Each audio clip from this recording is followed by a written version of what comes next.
നമസ്കാരം. ഞങ്ങളെ 3 പേരെയും അറസ്റ്റ് ചെയ്തു കഴിഞ്ഞാൽ ലോക്സഭാ മണ്ഡലത്തിൽ ബിജെപിയുടെ സ്ഥാനാർത്ഥികൾ വിജയിക്കും എന്ന് ആരെങ്കിലും ധരിക്കുന്നുണ്ടെങ്കിൽ അത് തെറ്റാണ്.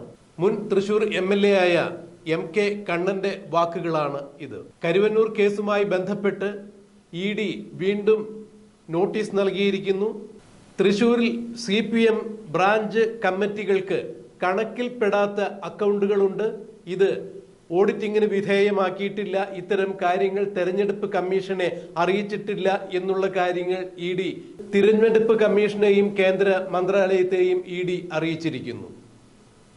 എന്നാൽ കരുവന്നൂർ കേസുമായി ബന്ധപ്പെട്ട് ഉടനെ തന്നെ CPM-നകത്തു നിന്നും ചില നേതാക്കളെ അറസ്റ്റ് ചെയ്യാനുള്ള സാധ്യതകൾ ഉണ്ട് എന്ന് മനസ്സിലാക്കി, അഥവാ തങ്ങൾ ഏത് നിമിഷവും അറസ്റ്റിലാകും എന്നും മനസ്സിലാക്കിയ MK കണ്ണനെ പോലുള്ള മുതിർന്ന നേതാക്കളാണ് ഇപ്പോൾ ഇത്തരത്തിൽ ഒരു പ്രസ്താവന നടത്തിയിരിക്കുന്നത്.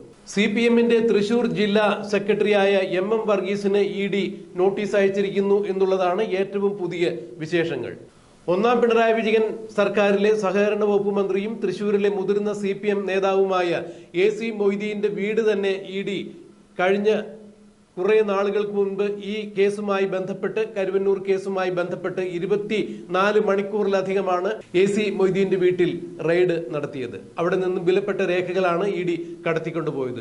പിന്നീട് ED ചോദ്യം ചെയ്യാൻ AC മൊയ്തീൻ വിളിച്ചപ്പോൾ പല സന്ദർഭങ്ങളിലും നിയമസഭയുണ്ട് എന്ന് പറഞ്ഞുകൊണ്ട് തന്നെയാണ് MLA കൂടിയായ AC മൊയ്തീൻ ഒഴിഞ്ഞു മാറിയത്.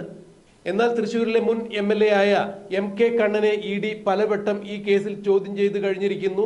ഒരു നിർണായകമായ ഘട്ടത്തിലാണ് MK കണ്ണനും തൃശൂർ ജില്ലാ സെക്രട്ടറിയായ MM വർഗീസും CPM-ന്റെ സമന്നത നേതാവും മുൻ മന്ത്രിയുമായിരുന്ന AC മൊയ്തീനും എന്നുള്ളത് തന്നെയാണ് അറിയുന്നത്. ഈ തരുണത്തിലാണ് MK കണ്ണൻ ഇപ്പോൾ മാധ്യമങ്ങളെ കണ്ടപ്പോൾ ഇത്തരത്തിൽ ഒരു പ്രസ്താവന നടത്തിയിരിക്കുന്നത്. അതായത് ഏത് നിമിഷവും തങ്ങൾ EDയുടെ അറസ്റ്റിലായേക്കാം എന്നുള്ള ഒരു അറിവിനെ തുടർന്ന് തന്നെയാണ് MK കണ്ണൻ ഇത്തരത്തിൽ ഒരു പ്രസ്താവന ഇറക്കിയത്. ഞങ്ങളെ അറസ്റ്റ് ചെയ്തുകൊണ്ട് മാത്രം, ഞങ്ങളെ 3 പേരെ മാത്രം അറസ്റ്റ് ചെയ്തുകൊണ്ട് കേരളത്തിൽ BJP ലോക്സഭാ തെരഞ്ഞെടുപ്പിൽ വിജയിക്കും എന്ന് ഉള്ള ഒരു ധാരണ ആർക്കെങ്കിലും ഉണ്ടെങ്കിൽ അത് വെറുതെയാണ് എന്നാണ് ഒരു മുൻകൂർ ജാമ്യത്തിന്റെ രീതിയിൽ MK കണ്ണൻ തുറന്നടിച്ചത്. EDയെ ഉപയോഗിച്ചുകൊണ്ട് ഞങ്ങൾക്കെതിരെ ഇത്തരം നീക്കങ്ങൾ നടത്തുന്നവർക്ക് കൃത്യമായ തിരിച്ചടികൾ ഉണ്ടാകും എന്നുള്ള കാര്യങ്ങൾ നിങ്ങൾ മനസ്സിലാക്കിക്കോളൂ എന്നുള്ളൊരു വെല്ലുവിളി കൂടി ഇദ്ദേഹം നടത്തുന്നുണ്ട്. അതായത് കേരളത്തിലെ ഏതെങ്കിലും അന്വേഷണ ഏജൻസികളുമായി ബന്ധപ്പെട്ട് CPM നേതാക്കൾക്കെതിരെ ഏതെങ്കിലും പോലീസുകാർ അന്വേഷണം നടത്തുകയാണെങ്കിൽ അവരെ വെല്ലുവിളിക്കുന്ന, വിരളി പിടിപ്പിക്കുന്ന, പേടിപ്പിക്കുന്ന തരത്തിലുള്ള ചില രീതി തന്നെയാണ് ഇപ്പോൾ ED ഉദ്യോഗസ്ഥരെ വെല്ലുവിളിച്ചുകൊണ്ട് MK കണ്ണൻ നടത്തിയിരിക്കുന്നത്. ഞങ്ങൾക്കെതിരെ ഇങ്ങനെ EDയെ ഉപയോഗിച്ചുകൊണ്ട് ആരെങ്കിലും ഒരു നീക്കം നടത്തുന്നുണ്ടെങ്കിൽ ഇതിന് കൃത്യമായ തിരിച്ചടികൾ ഉണ്ടാകും, ഇതിന് കൃത്യമായ ദോഷഫലങ്ങൾ അവർ അനുഭവിക്കേണ്ടതായി വരും എന്നാണ് MK കണ്ണൻ തുറന്നടിച്ചിരിക്കുന്നത്. അതെന്ത് തന്നെയായാലും കരുവന്നൂർ കേസുമായി ബന്ധപ്പെട്ട് തൃശൂരിലെ CPM ജില്ലാ നേതൃത്വത്തിന് കണക്കിൽപ്പെടാത്ത പല അക്കൗണ്ടുകളുമുണ്ട്. ഈ അക്കൗണ്ടുകൾ ഉപയോഗിച്ചുകൊണ്ട് തന്നെയാണ് കരുവന്നൂരിൽ നിന്നും ബിനാമി ഏർപ്പാടുകൾ നടത്തി ബിനാമി വായ്പകൾ തരപ്പെടുത്തിയത് എന്നാണ് ED കണ്ടെത്തിയിരിക്കുന്നത്. വർഷങ്ങൾക്ക് മുമ്പ് കരുവന്നൂർ തട്ടിപ്പ് കേസുമായി ബന്ധപ്പെട്ട് ED അന്വേഷണം നടത്തുന്നുണ്ടെങ്കിൽ ഇപ്പോൾ മാത്രമാണ് തെരഞ്ഞെടുപ്പ് കമ്മീഷന്റെ മുന്നിലും കേന്ദ്ര മന്ത്രാലയത്തിന് മുന്നിലും ED ഇത്തരം കാര്യങ്ങൾ കൃത്യമായ രേഖകൾ സഹിതം സമർപ്പിച്ചിരിക്കുന്നത്. കരുവന്നൂരിൽ CPM-ന് ഇത്തരത്തിലുള്ള അക്കൗണ്ടുകൾ ഉണ്ടാകാം എന്ന് തൃശൂർ ജില്ലാ സെക്രട്ടറി MM വർഗീസും സമ്മതിച്ചിട്ടുണ്ട്. എന്നാൽ ഏരിയ കമ്മിറ്റി വരെയുള്ള അക്കൗണ്ടുകളാണ് ഓഡിറ്റ് ചെയ്ത് തെരഞ്ഞെടുപ്പ് കമ്മീഷന് സമർപ്പിക്കുക. ലോക്കൽ കമ്മിറ്റികൾക്ക് ഇത്തരത്തിൽ ഏതെങ്കിലും അക്കൗണ്ടുകൾ ഉണ്ടോ എന്നുള്ളത് അറിയില്ല. ഒരുപക്ഷെ അവർക്ക് അത്തരം അക്കൗണ്ടുകൾ കാണാം എന്ന് തന്നെ MM വർഗീസ് തത്വത്തിൽ സമ്മതിച്ചതിന്റെ അടിസ്ഥാനത്തിൽ കള്ള അക്കൗണ്ടുകൾ അല്ലെങ്കിൽ കണക്കിൽപ്പെടാത്ത അക്കൗണ്ടുകൾ ഉണ്ട്, ഓഡിറ്റബിൾ അല്ലാത്ത അക്കൗണ്ടുകൾ ഉണ്ട് എന്ന് തന്നെയാണ് മനസ്സിലാക്കാൻ കഴിയുന്നത്. ഡൽഹിയിൽ മദ്യനയ ക്രമക്കേടുമായി ബന്ധപ്പെട്ട് ആം ആദ്മി നേതാവ്, ഡൽഹി മുഖ്യമന്ത്രി കൂടിയായ അരവിന്ദ് കെജ്രിവാൾ ജയിലിൽ കിടക്കുന്നു.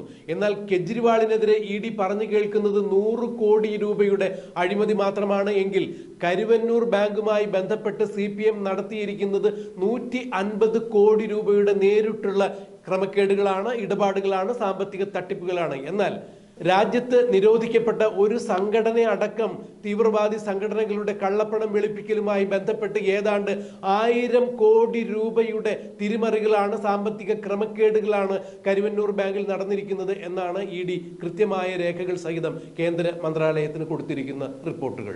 എന്തായാലും ഇത്തരം കാര്യങ്ങളിൽ തൃശൂരിലെ ചില നേതാക്കളുമായി ബന്ധപ്പെട്ട് ED കൃത്യമായ രേഖകൾ സ്വീകരിച്ചിരിക്കുന്നു, അവർ കണ്ടെത്തിയിരിക്കുന്നു. അതുകൊണ്ട് തന്നെ തൃശൂരിലെ CPM-ന്റെ സമുന്നതരായ നേതാക്കളിൽ പലരും ഉടനെ അറസ്റ്റ് ചെയ്യപ്പെടുവാൻ സാധ്യതയുണ്ട് എന്നുള്ള വിവരങ്ങൾ കൂടി ഇപ്പോൾ പുറത്തു വരുന്നു. എന്നാൽ തൃശൂരിലെ 17 ഏരിയ കമ്മിറ്റികളിലായി ഏതാണ്ട് 25ഓളം അക്കൗണ്ടുകളാണ് അനധികൃതമായ രീതിയിൽ CPM-ന്റെ രഹസ്യ അക്കൗണ്ട് എന്ന രീതിയിൽ ഇപ്പോൾ ED കണ്ടെത്തിയിരിക്കുന്നത്. ഇതിലൂടെയാണ് കരുവന്നൂർ ബാങ്ക് കേന്ദ്രീകരിച്ച് കള്ളപ്പണ ഇടപാടുകൾ, കള്ള വായ്പകളെല്ലാം തരപ്പെടുത്തിയത് എന്നുള്ളതാണ് ഇപ്പോൾ ED കൃത്യമായ രീതിയിൽ രേഖാസഹിതം കണ്ടെത്തിയിരിക്കുന്നത്. ഇതിന്റെ മേൽനടപടി എന്നോണം തൃശ്ശൂരിലെ സമുന്നതരായ CPM നേതാക്കൾ അറസ്റ്റിലാകാൻ സാധ്യതയുണ്ട് എന്ന് പറഞ്ഞു കേൾക്കുമ്പോൾ വരുന്ന ലോക്സഭാ തെരഞ്ഞെടുപ്പിന് മുമ്പ് തൃശ്ശൂരിൽ നിന്നും ഒരു CPM നേതാവിനെ പോലും അറസ്റ്റ് ചെയ്യാതിരിക്കുവാനുള്ള നീക്കങ്ങളുമായി CPM നേതൃത്വം മുന്നോട്ട് പോയിക്കൊണ്ടിരിക്കുന്നത്. ഇതിനിടയിൽ മറ്റൊരു വാർത്ത കൂടി പുറത്തു വരുന്നു. കള്ളപ്പണ ഇടപാടുകളുമായി ബന്ധപ്പെട്ട് CPM-ന്റെ കേന്ദ്ര കമ്മിറ്റി അംഗമായ CPM-ന്റെ കേന്ദ്ര നേതാവ് കൂടിയായ സീതാറാം യെച്ചൂരിയെയും ED ചോദ്യം ചെയ്യാൻ ഒരുങ്ങുന്നു എന്നുള്ള വാർത്തകൾ തന്നെയാണ്. അതായത് ഈ ലോക്സഭാ തെരഞ്ഞെടുപ്പ് കാലത്ത് CPM-നെ അടപടലം പൂട്ടുക എന്നുള്ള ഉദ്ദേശത്തോടു കൂടി ED എത്തിയിരിക്കുന്നു. CPM നേതാക്കൾ നടത്തിയിരിക്കുന്ന ക്രമക്കേടുകൾ ED കണ്ടെത്തിയിരിക്കുന്നു. അത്തരം കേസുകൾ ഊർജിതമാക്കുന്നു എന്ന് തന്നെയാണ് അറിയാൻ കഴിയുന്നത്. CPM-ന്റെ മുൻ MLA ആയിരുന്ന MK കണ്ണനും ഇപ്പോൾ തൃശൂർ ജില്ലാ സെക്രട്ടറി കൂടിയായ M വർഗീസ് മുതലായ ആളുകളാണ് ഇപ്പോൾ EDയെ പ്രതിരോധിക്കുവാൻ വേണ്ടി രംഗത്തിറങ്ങിയിരിക്കുന്നതെങ്കിലും CPM-ന്റെ സംസ്ഥാനത്തെ മുതിർന്ന നേതാക്കൾ ആരും തന്നെ കരുവന്നൂരുമായി ബന്ധപ്പെട്ട ഈ കാര്യത്തിൽ യാതൊരു തരത്തിലുള്ള പ്രതികരണവും നടത്തിയിട്ടില്ല എന്നുള്ളത് ശ്രദ്ധേയം തന്നെയാണ്. ഇന്നലെ മുഖ്യമന്ത്രി പത്രസമ്മേളനം നടത്തിയപ്പോഴും മാധ്യമപ്രവർത്തകർ കരുവന്നൂർ ബാങ്കുമായി ബന്ധപ്പെട്ട ക്രമക്കേടുകളെ കുറിച്ച് ചോദിച്ചപ്പോൾ മുഖ്യമന്ത്രി സമയം കഴിഞ്ഞു എന്നുള്ള കാരണം ചൂണ്ടിക്കാട്ടി മൈക്ക് ഓഫ് ചെയ്ത് എഴുന്നേറ്റ് പോവുകയായിരുന്നു. കരുവന്നൂരുമായി ബന്ധപ്പെട്ട ഉയർന്ന ഒരു ചോദ്യത്തിന് പോലും മുഖ്യമന്ത്രി മറുപടി നൽകിയില്ല എന്നുള്ളതും ശ്രദ്ധേയം തന്നെയാണ്. അതായത് CPM ഈ വിഷയത്തിൽ ഈ ലോക്സഭാ തെരഞ്ഞെടുപ്പ് കാലത്ത് വളരെ കരുതലോടുകൂടി തന്നെയാണ് മുന്നോട്ട് പോകുന്നത് എന്നുള്ളതാണ് എടുത്തു പറയേണ്ട വസ്തുത. എന്നാൽ തൃശ്ശൂരിൽ ലോക്സഭാ സ്ഥാനാർത്ഥിയായി മത്സരിക്കുന്ന സുരേഷ് ഗോപി കരുവന്നൂർ വിഷയവുമായി ബന്ധപ്പെട്ട് കടുത്ത നിലപാടുകൾ തന്നെയാണ് നേരത്തെ എടുത്തിരുന്നത്. എന്നാൽ കരുവന്നൂർ കേസുമായി ബന്ധപ്പെട്ട് തങ്ങൾക്കെതിരെ ഉയർന്നിരിക്കുന്ന വിവാദത്തെ ചെറുക്കുവാൻ വേണ്ടി ഇപ്പോൾ MK കണ്ണൻ MLA നിരത്തുന്ന വാദങ്ങൾ വളരെ വിചിത്രം തന്നെയാണ്. ഇലക്ട്രൽ ബോണ്ടുമായി ബന്ധപ്പെട്ട് ഉയർന്നു കേൾക്കുന്ന വിവാദത്തിൽ BJP-യാണല്ലോ സിംഹഭാഗവും വാങ്ങിയിരിക്കുന്നത് എന്നുള്ളതാണ് അറിയുന്നത്. അങ്ങനെയെങ്കിൽ അതിൽ ഒരു CPM-കാരന്റെ പേര് പോലും പരാമർശിക്കപ്പെട്ടിട്ടില്ല. ഇത് രാഷ്ട്രീയ പ്രേരിതമായി EDയെ ഉപയോഗിച്ചുകൊണ്ട് നടത്തുന്ന കള്ള തട്ടിപ്പുകൾ മാത്രമാണ് എന്നുള്ളത് ജനം തിരിച്ചറിയും. ഇതിന്റെ പേരിൽ ഞങ്ങളെ 2-3 പേരെ അറസ്റ്റ് ചെയ്താൽ ഒരു കാരണവശാലും കേരളത്തിൽ നിന്ന് ഒരു BJP-കാരൻ പോലും ലോക്സഭയിലേക്ക് തെരഞ്ഞെടുക്കപ്പെടും എന്നാരും വ്യാമോഹിക്കേണ്ട എന്നുകൂടി BJP-യെ പേരെടുത്ത് പറയാതെ MK കണ്ണൻ കൃത്യമായ രീതിയിൽ തന്നെ മറുപടി കൊടുത്തിരിക്കുന്നു. എന്തായാലും കരുവന്നൂർ കേസുമായി ബന്ധപ്പെട്ട് ഈ വരുന്ന ലോക്സഭാ തെരഞ്ഞെടുപ്പിന് മുമ്പ് ഏതാനും CPM നേതാക്കൾ അറസ്റ്റിലാകും എന്ന് തന്നെയുള്ള സൂചനകളാണ് ഇതുവരെ വന്നുകൊണ്ടിരിക്കുന്നത്. CPM-ന്റെ ഏതൊക്കെ നേതാക്കൾ എപ്പോഴെല്ലാം അറസ്റ്റിലാകും എന്നുള്ള വിവരങ്ങൾ നമുക്ക് കണ്ടറിയാം, കാത്തിരിക്കാം.